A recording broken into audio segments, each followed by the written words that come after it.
గారి బిడ్డగా చెప్తున్నా, రాహుల్ గాంధీ గారు మొట్టమొదటి సంతకమే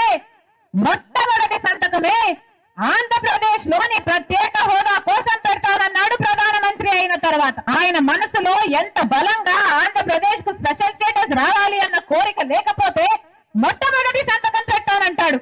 ఆలోచన చేయండి. నిజానికి ఆంధ్రప్రదేశ్ రాష్ట్ర మేలు కోరుకుంటున్నది ఏకైక పార్టీ కాంగ్రెస్ పార్టీ.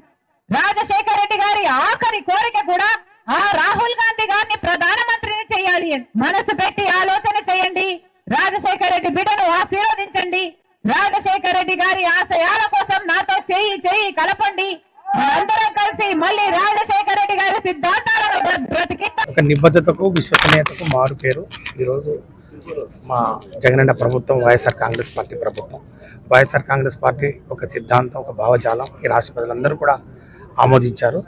ఒక రాష్ట్రాన్ని స్వార్థ ప్రయోజనాల కోసం విభజించినటువంటి పార్టీ కాంగ్రెస్ పార్టీ.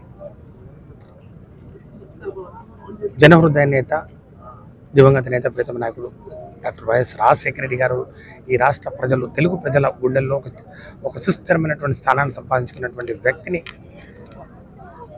అవినీతి ఆరోపణలు చేస్తూ ఎఫ్ఐఆర్లు చేర్చినటువంటి దుర్మార్గమైనటువంటి పార్టీ కాంగ్రెస్ పార్టీ. అలాంటి పార్టీకి ఒత్తాసు పలుకుతూ ఒక హిడెన్ ఎజెండా తోటి ముందుకు వస్తున్నటువంటి వారి గురించి రాష్ట్ర ప్రజలే నిర్ణయం తీసుకుంటారు.